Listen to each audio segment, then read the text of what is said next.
కాశ్మీర్లో కూడా ఇద్దరు కలిసి కదా ప్రభుత్వం ఏర్పాటు చేసింది, ఇది వాళ్ళతో కలిసి ఏర్పాటు చేశారు కదా, అక్కడ గట్టిగానే వచ్చింది. అంటే వరుస విజయాలతో ఉన్న ఉత్సాహంతో ఉంది బీజేపీ. ఆ ఉత్సాహం కొద్దీ ఢిల్లీలో కొట్టేస్తాంలే అనేసి వీళ్ళు విత్డ్రా చేసుకున్నారు. కాకపోతే అక్కడ చేసిన రాంగ్ స్టెప్ ఏంటంటే అమిత్ షా చేసిన అతిపెద్ద రాంగ్ స్టెప్. 14 వ్యూహంలో సక్సెస్ అయిన అమిత్ షా ఢిల్లీలో ఫెయిల్ అయ్యాడు. ఎలాగా, కేజ్రీవాల్ అనే ఫేస్కి ముందు ఇంకొక ఫేస్ని చూపించాలి, అలాంటి క్యాండిడేట్కి ఎదురుగా మన్మోహన్ సింగ్ ఎదురుగుండా మోడీని చూపెడితే గెలిచాం, అట్లాగే కేజ్రీవాల్ ఎదురుగుండా కిరణ్ బేడీని పెడదామని కిరణ్ బేడీని పట్టుకొచ్చారు. అన్నా హజారే ఉద్యమంలోనే కీలక పాత్ర పోషించింది కాబట్టి. కానీ కిరణ్ బేడీ రావడంతో సంస్థాగత నిర్మాణం ఫెయిల్ అయింది. అంటే భారతీయ జనతా పార్టీలో ఉన్న స్థానిక నాయకత్వం తిరగబడింది. ఇన్ని సంవత్సరాల నుంచి మేము కొట్టుకుంటే డాక్టర్ హర్ష కుమార్ అని ఉండేవాడు అప్పుడు, హర్షవర్ధన్ అనేసి, ఆయన అక్కడ కేంద్ర మంత్రిగా కూడా ఉన్నాడు.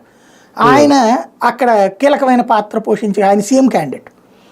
అట్టంటే ఆయన పక్కన పెట్టేసి అర్జెంటుగా ఈవెన్ పెట్టేశారు. కరెక్ట్గా ఎలక్షన్స్ ముందే అనౌన్స్ చేశారు. దాంతో బీజేపీ శ్రేణులన్నీ కకావికలం అయిపోయినాయి, వదిలిపడేశారు. సంఘ్ పరివార సంస్థలు కూడా వదిలిపడేశారు. దాని పర్యవసానం ఏకంగా 67 సీట్లు కొట్టేశాడు ఆయన. బీజేపీ 3కే పరిమితమైంది, కాంగ్రెస్ 0. అప్పుడే కాంగ్రెస్